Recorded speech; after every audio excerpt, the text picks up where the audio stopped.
I had a lot of presenting issues, and the presenting issues started with that I would regularly answer the question when people would ask me, "How are you?" I would answer the question by saying, "I'm fine." Mm-hmm.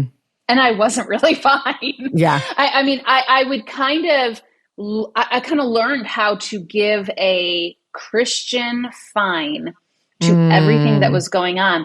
And what was so interesting to me about it was that I was starting to feel beneath the surface, like, why is fine your answer? Because sure, is your marriage fine? Yes. Are Yeah. your kids fine? Yes. Is the church Mm-hmm. fine? Yes.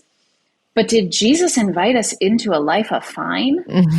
No, Yeah. no. He Mm-hmm. invited us into a life of abundance, life and life to the full. John 10:10, right? We're the lost words, but I don't feel so lost with you. Fly through the mountain ranges, but I'll never see the danger.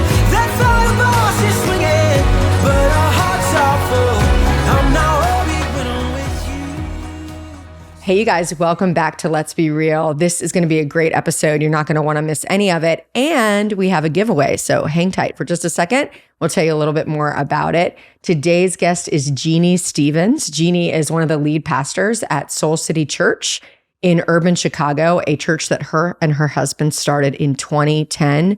Jeanne is an amazing leader. She's a teacher. She's a writer. She speaks to people all across the country.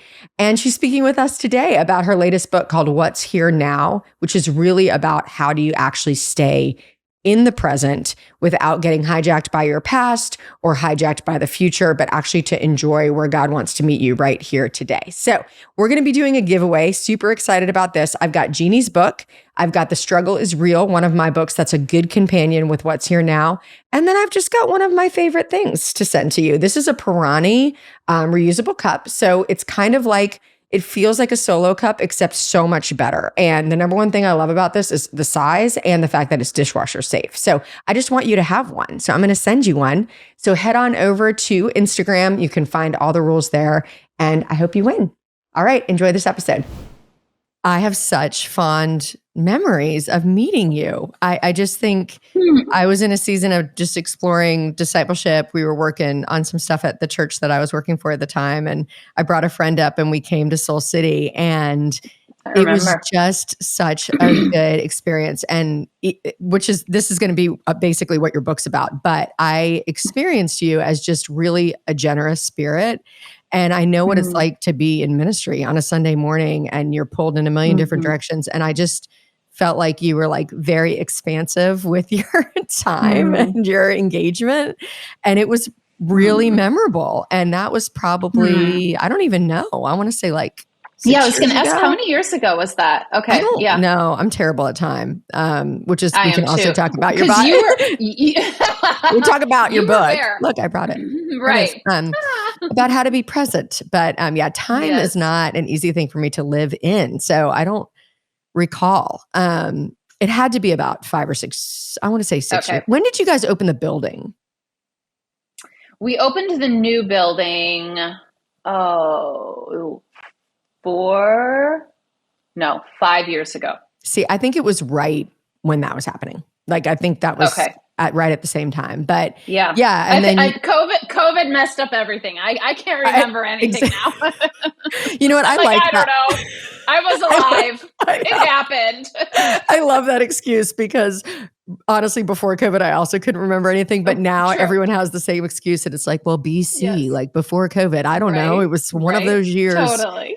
Well, yeah. And we came, and a friend of mine who's in ministry with me, we came together, and not only were you really just generous with your time, but you were so generous with connections, and we were able to make so much progress in some of the work that we were doing to learn from you guys, which, I love to share that, because obviously we have listeners and viewers joining us from all over, and they don't, necessarily know that we have a personal connection and a professional connection, and people who know you through your work and through this book, which is incredible. And I'm super excited to talk about it, but might not realize also that you are holding it down, like doing the thing in person, in ministry, in community, and not to negate online work is great, but really being able to be with people and welcome them in to spiritual community the way you guys do at Soul City is really awesome and is exhausting and wonderful and has lots of highs and lows. And so anyway, I have said too much already because I want to give you the floor, but I wanted to introduce you guys. I already gave your bio earlier, but just wanted you guys to meet Jeanne. She's a good friend and a wise counselor, really, in her spirit.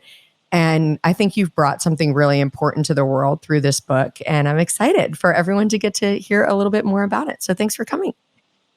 Thanks so much for having me. And what a kind and generous introduction, because I so long to be not just known as somebody that's present, but somebody that actually practices presence. Because we can sometimes be known for things that we are not. We can be known for something that actually behind the scenes, we aren't living that way. And so I long for what I'm known for to be what I am. And I'm grateful that you experienced presence with Soul City, with me, with our team, a certainly imperfect church because I'm a part of it. But I long for it to be the kind of place where it's genuine, it's authentic. It's not super, shined up and polished and looks all pretty. It's real for what it is. So good, Jeanne. Well, tell us a little bit as we get into it. We're going to talk about your book, What's Here Now, and some of the main concepts that I think are really an invitation to go deeper. And the go deeper invitation is to actually read the book, which I know we talk about books all the time, and I talk about books all the time, but to really engage with the work, if it resonates with you guys who are listening today or watching, that there really is help for a way to experience more peace and more joy in your everyday, no matter the circumstances. So we're going to get into that in just a minute. But before we do, tell us a little bit about what today is going to bring into, just let us into your world a little bit. Like what happened before this? What's going to happen after this? Like give us a little bit of a take on Jeanne 101. Yeah, well, I'm in the Chicagoland area, and you kind of just referred to our church that we are a part of, and not just a part of. It started in our living room about 12 years ago. My husband and I, God kind of messed up our comfortable plot line in our lives and said, "I know, I want you to taste what it's like to be not a professional Christian. I want you to taste what it's like to be a Jesus follower." And I had been in full-time vocational ministry at that point for a good 15 years at two incredible churches. And it's not to say that I wasn't a very committed follower of Jesus. I just didn't know what it was like, when Peter got out of that boat and was like, "Oh Lord, I'm about to sink." And when we started the church, I think for the first time in my following of Jesus, in my discipleship of Jesus, I really learned what it was like to fix eyes on Jesus. We're sinking if this is not you. And so we started this church in our living room 12 years ago in downtown Chicago. We had two young kids, a 2-year-old and a 4-year-old. Everybody thought we were nuts. I think I thought we were nuts. We probably were. We were a little crazy for doing it. And it just became a holy adventure. A holy adventure is the best way to describe it. Lots of highs, lots of lows. But it grew and it grew and it continued to grow. And over the last 12 years, we've just seen incredible transformation in the lives of the people that call Soul City Church their home, in the city that we are committed to, and in the world as those leave this place and go and take whatever God has done in and through them from this place. So, but it's funny, this book, What's Here Now, I feel like when people say they connect with it or they really resonate with it, I'm like, oh, that makes sense to me because it was written in the trenches of relationship. Yeah. It was written in the trenches of figuring out how to live present when all of my life I was tempted to either rehash the past or rehearse the future. I was not always in the here and the now. As a person in ministry, was struggling with that. And so I feel like this book wrote me before I wrote this book. And so the overflow of it really comes from living in the tension of being here in this now moment, practicing the presence of God is not something that many of us really know how to do. And so I had to go to school on it. I had to learn how to be present. And so this is really the overflow of that. I love that. So tell me a little bit about the symptoms, let's call them the symptoms of what you were experiencing that even kindled this concept of like, obviously when we get adrift, I think it happens for a while before we realize it's even happening. So what did that look like in your life that, I know that this book was written out of your own learning, out of your own growth. So what symptoms were you experiencing that had you thinking something's not quite right?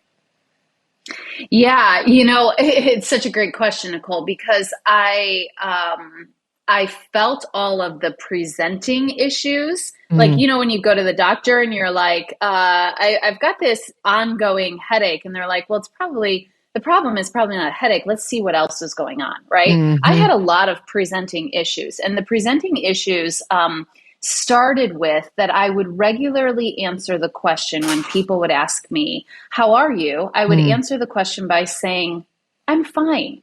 And I wasn't really fine. Yeah. I would kind of learned how to give a Christian fine to everything that was going on. And what was so interesting to me about it was that I was starting to feel beneath the surface, like, why is fine your answer? Because sure, is your marriage fine? Yes. Are your kids fine? Yes. Is the church fine? Yes.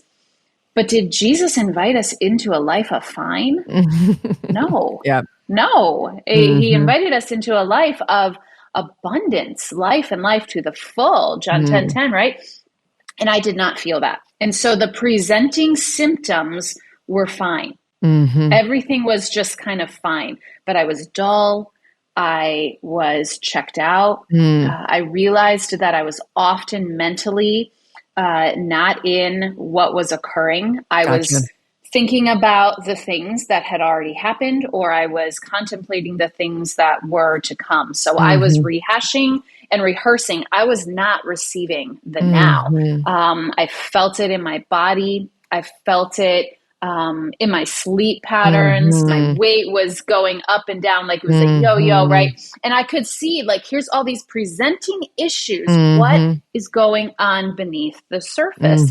And I love what Father Richard Rohr says. He says, we cannot attain the presence of God because we're already in the presence of God. What's absent is awareness. And I was just not living in the awareness of God's presence. I thought it was something that I had to attain. And yet here it was in this now moment. And I wasn't experiencing it because I wasn't in this now moment. And so I started to pay attention to what are the signs of somebody that's rehashing the past. And I just looked in my own life, right? This was not like I'm going to do a research project as to why we're not all present, right? Yeah. Why do we struggle with FOMO, right? Why do we want to be somewhere that we're not? I wanted to look in my own life. And so I started noticing anytime blame was present, anytime I tried to direct personal responsibility, something that I needed to pay attention to onto someone or something else, it was a sign I was rehashing the past. Shame was another one. It was a big one. I describe shame, and I literally spell shame, S-H-A-M-E, as self-hatred at my expense. And so anytime shame was rushing into my life, there was this lack of worthiness, right? I knew You're not really here. You're rehashing something. Grief, most specifically unprocessed grief. So, and this is something that I think is a reality for many, many leaders. I think many leaders are walking around with unprocessed grief. And it's showing up. Yes. It's showing up in how they lead on their day to day, right? I was just on the phone with a friend of mine, and we were talking about, does every leader have like a grief and shame story that's this other storyline? Like there's the storyline that is the events of your leadership, let's say the highs and the lows. There's probably the storyline of your calling. We talk about that a lot, like being called into it. I don't know that we actually talk about the subterranean storyline of the relational breaches, the, betrayals, the failures, the own character failings. And where do you put all of those? I'm curious, Jeanne, like, I love what you're saying. And it's so good. And even when I know you've talked about like, where are you putting blame, in what direction, and what are you trying to do with it? And you can just turn a phrase so beautifully, which is why this book is so sticky. Like it gives you so many practical tools.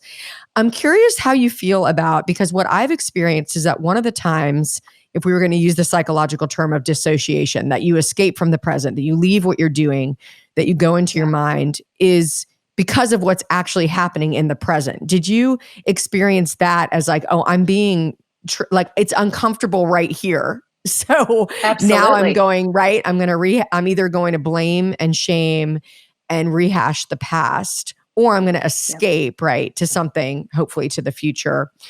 How do we stay present when it actually is really uncomfortable or painful? Yeah. Well, I think that we go to blame because blame feels more powerful than remorse. It's so true. This is so much easier. I can just think about all the ways this person has done me wrong, or the world has done me wrong, let's say. Yeah, absolutely. And that mindset, it induces more of a powerful feeling than a contrite or a remorseful feeling, or vulnerable, or a vulnerable feeling, right? And we know that so much good work takes place in our soul when we actually do have healthy contrition, when we have healthy vulnerability, right? And we really face what is true about me in this situation that I do need to take some ownership of. Where have I been directing or shifting responsibility? Where am I trying to defend or get out of responsibility, or even deceive and lie my way through it, right? The heart is deceitful above all things, Jeremiah tells us. And so we can even deceive ourselves. We can even deceive ourselves. And I think especially with things like blame, we have to be willing to sit in that uncomfortability. We cannot change what we cannot face. And so many of us, we long for transformation. We long for change. We long for refreshment. But many of us, we long for that without the willingness to face what we need to accept about reality. I just would love for you to give us your modern day definition of contrite, because I don't think that's a word. I think you've chosen that word very specifically and wisely, and I don't think it's a word people use all the time. So what would be your like way of describing what contrite looks and feels like?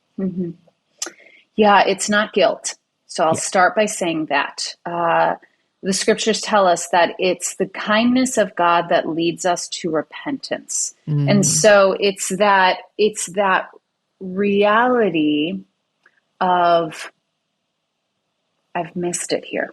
I wanted to say something differently, but I didn't. I'm not 100% sure why, but I see it. I see that I missed it. And instead of playing a cover up right now, contrition says, I'm going to own it. I'm going to name, I missed what I wanted to do. And hopefully, if we're growing, if we're doing lots of good self-awareness, we're going to get to a point where we can go, I think I know why I did this. Or we're going to say, I'm not sure why I did this, but here's what I'm committed to. I'm committed to figuring it out. Yeah. You know, I see this in most, especially my closest relationships, right? With my husband, with my kids, the people that are like, you know, in my inner circle where we have the fastest rate of blaming, or we have the fastest rate of hurting people, right? Rapid cycling apologies. Yes. Yes. And my husband and I, oftentimes, you know, when we have these little moments, it's like, okay, am I going to spend all of my energy doubling down on trying to blame and force all of the responsibility over on him? Where's that going to get us? Or am I willing to open up the mirror, take a look inside and go, here's what contrition is. Contrition is, I know I hurt you. I said something, I did something, I thought I said I was going to do something and then I didn't. And so that hurt you in my failed attempt at an expectation that I didn't meet. I'm sorry. I missed it. Will you forgive me? And that to me is healthy contrition. Yeah. It's not walking around with, oh, I'm awful, I'm terrible, I'm bad. That's guilt. That's guilt. And that's not going to take us anywhere. That's going to keep us in the gutter. Guilt just keeps you in the gutter. This kind of contrition actually pulls you forward and moves you into growth and into transformation. So good. I want to circle back. I think this like, even just the awareness of being like, oh, I can own the part that I played. I can sit with that and with the Lord and allow that healing and that comfort to come. But I'm thinking about our listeners and I'm like, I think we should circle back for a second on the leader thing because I think sometimes when we move past blame, usually anger or that power, right, keeps us from feeling emotions that feel more vulnerable and weak. So let's say we're able to move from anger to contrition and we kind of feel our own part of the story. What would you say to leaders then about unprocessed grief? What have you learned about that? Let's say particularly as leaders in the church, leaders in organizations. And what do you do about it? What if you realize that's what you've got? What's that been like for you? Yeah. Well, I would say to any leader that is listening right now, you have some unprocessed grief. I wouldn't just say like, I wonder if you do. You do, because the seat that you sit in is a hard seat. And no one sees all that goes into this seat. Quick story, and then I'll answer the question. You know, when I launched the church, our first full year in, I wrote apology letters on our anniversary to the two previous lead pastors that I served under, because I had absolutely no idea what it was like to sit in their chair. And now here I was sitting in their seat, sitting in their chair. I had absorbed, you know, the ache and the pain of the leadership seat that I was now sitting in. And I had to reach out and say, I'm so sorry. I assumed X about your role and I had no idea. I was a great armchair quarterback about all the things behind the scenes as to what I thought you should do. And I had absolutely no idea the other things that you were holding.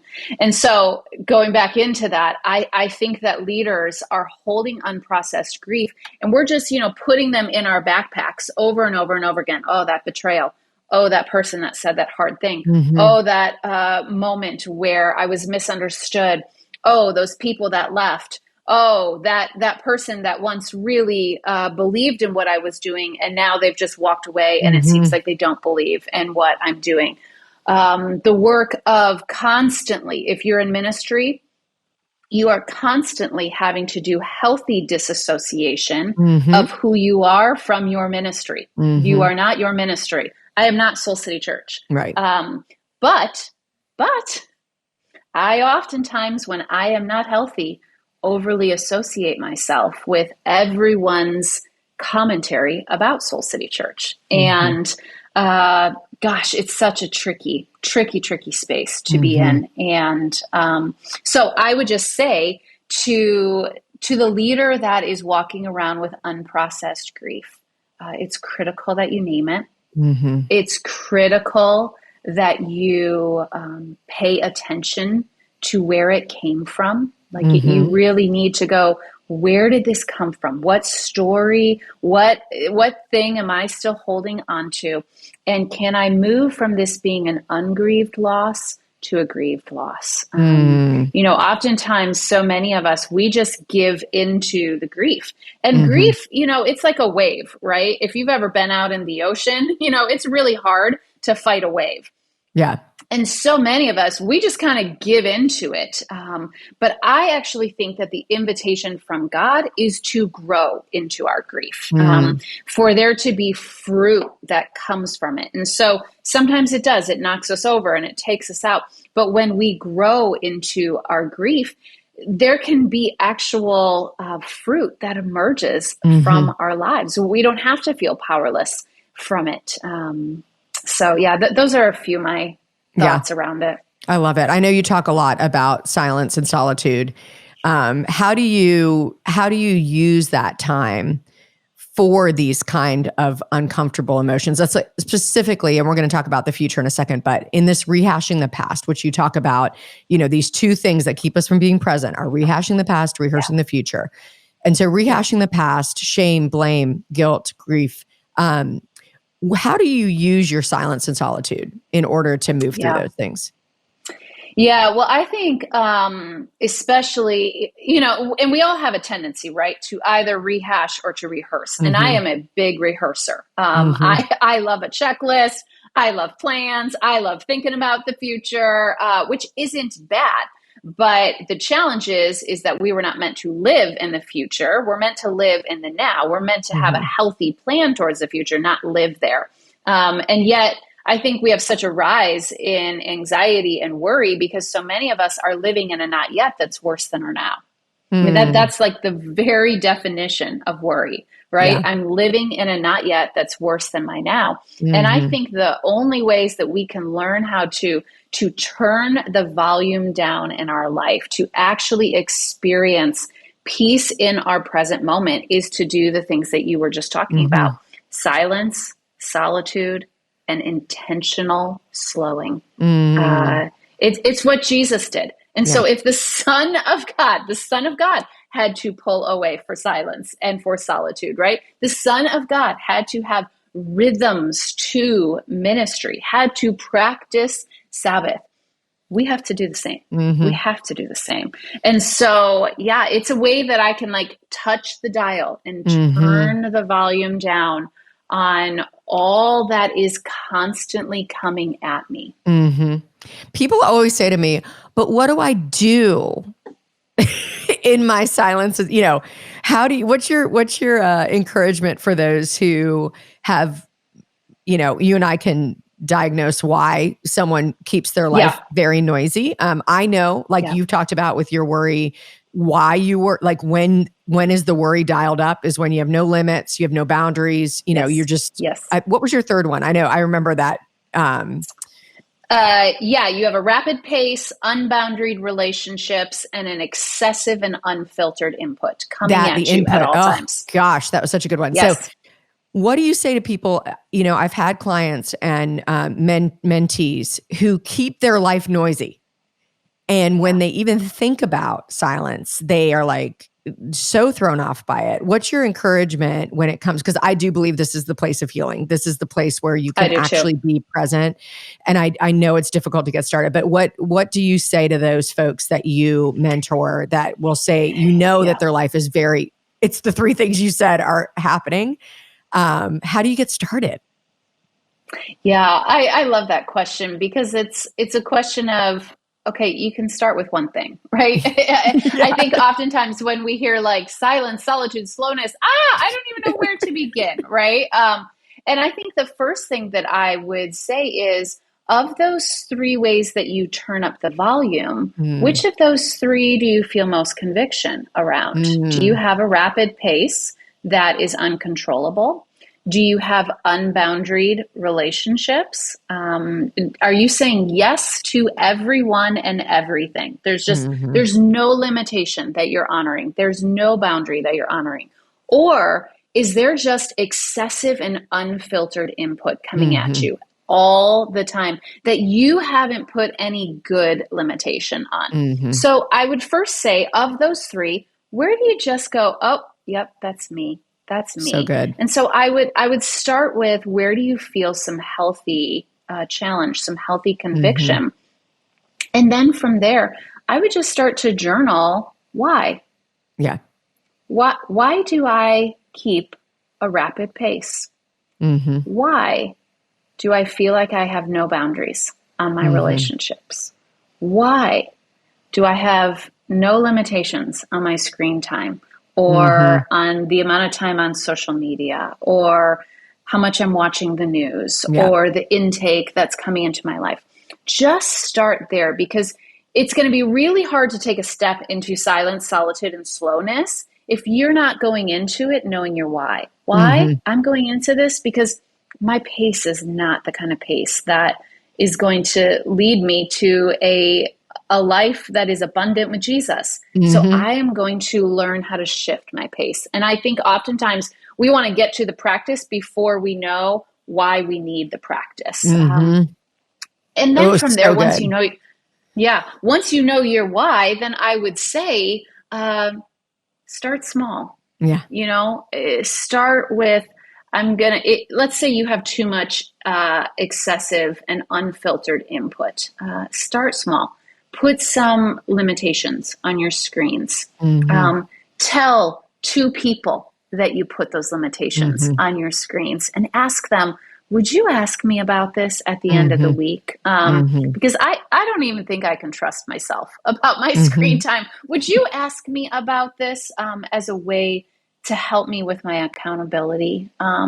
Because on Saturday, I'm going to do my first half day of no screens. And I really would love for there to be some accountability and some encouragement. Like, Mm-hmm. just start with a small step, not a huge step. Mm-hmm.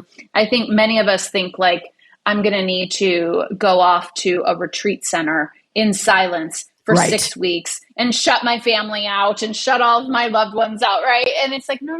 Just start with one step, Yeah. and invite some trusted people into that. And yeah, I love that. And I think something is better than nothing was like our mantra for Let's Be Real Yes, last year. And I'm yes, like, let's just continue it. Cause like, it's like yes, a yes. small step, like just a very, very small step. And it is uncomfortable at first, but I think, Jeannie, what I think you and I both know that we would stake our lives on is that what is uncomfortable can lead to where there is actual need for healing in your life. And Absolutely. thank God, literally, he is a healer. Like, so healing is Absolutely. waiting and growth is waiting for Yeah. you and wholeness is Yeah. waiting.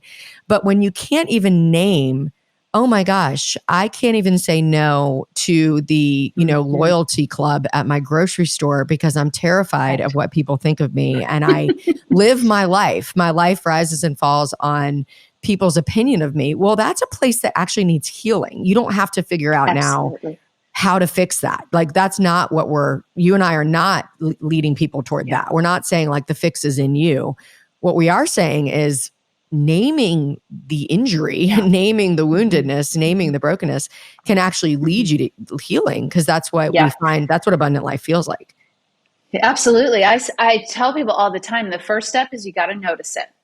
And usually you're going to notice it somewhere in your body, somewhere in your feelings, and somewhere in your mind. And that's the powerful part about this question, right? When you ask yourself, what's here now, you're really just saying, okay, what am I sensing in my body?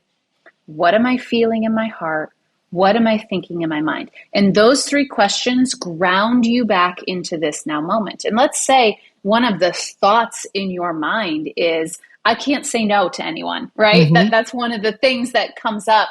And you find yourself going, okay, wow, there's some obligation here. There's some should here. And so I need to remind myself, no is a complete sentence. I can say no. It's possible. I can say no. And to give ourselves that noticing and then naming it. Yeah.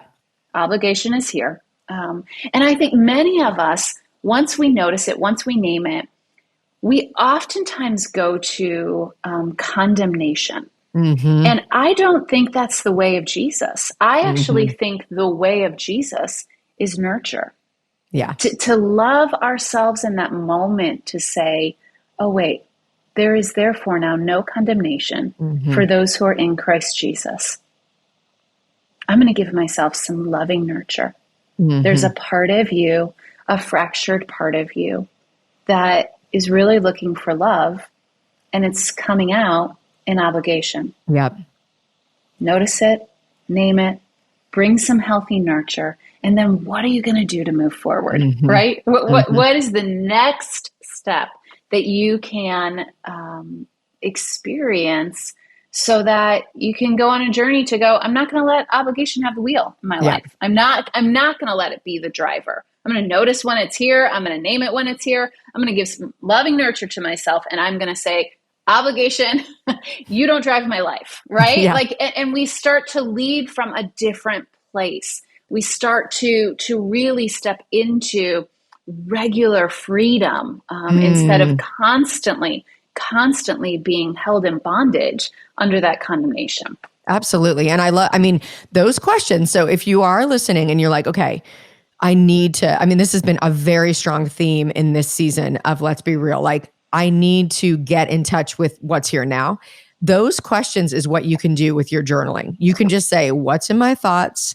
What's here in my body? What am I experiencing? My emotions. If you don't know what else to do with your journaling, you can set a timer for 10 minutes and just answer Jeanne's questions. And that's a framework that's leading to freedom. But you can't just get there without the work of getting present, right? Like that's what you're saying. We can only experience God where he is. He is past, present, and future, but we experience him in the present because he in the now. That's right. Because he put us in time for this season of our lives, right? While we're here on earth, we're in time. Yeah. So I tell people all the time, I'm like, the zip code of God is the present moment. if you want to get to where God is, like, you got to get how do to I the present find him? moment. He's right? Yes. He's in your zip code. He's Yes. in your zip code, which is this now moment. It's not about you going to find him because, like you said, from that beautiful quote, like he is already here. It's just, he's already here. The question is, are you here? And how do I get here where he is right in this moment? And that really, to me, is experiencing the kingdom of God. So good. Okay, final question. I have so many more things I want to ask you, but I just want to ask this question since we sort of took this leader route. Here's my question about rehearsing the future. What is the healthy tension between, as a leader, being called to vision, being called to plan, and be a person who actually does think ahead and is ahead? Where do you find that? How do you balance those tension points of being a person who's meant to look forward, but also not live in the anxiety of forward, if that makes sense? Yeah, absolutely. I have wrestled with this myself because I'm a visionary leader. This is how God wired me up. These are the gifts and the skills that have been in me, I think, since I came out of the womb, right? I have always been somebody that contemplates all of the what ifs. And what I began to realize is that for many, many years, I would often contemplate the what ifs and set plans towards the what ifs as a way to escape the what is.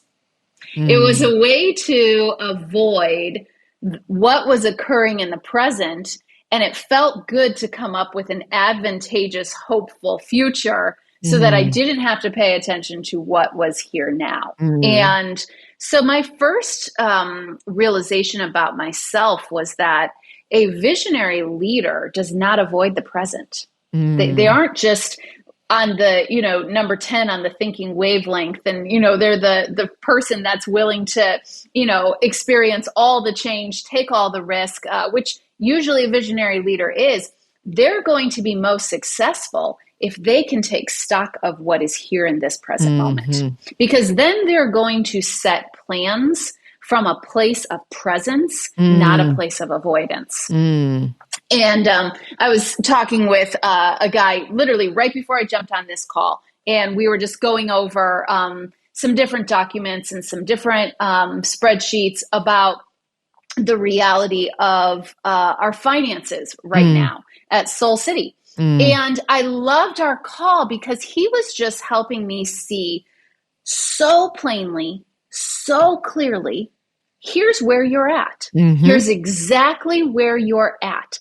And it didn't mean that I couldn't advantageously dream and think about all that is to come, but he gave me a level set picture of the now. And I think oftentimes leaders forget to get themselves rooted where their feet are already planted so that they can advantageously dream with God about where their feet will be one day. And, thinking about the past and the future, they're just ways we contemplate life. The problem with only thinking about life is it is honestly an ineffective way to transform life.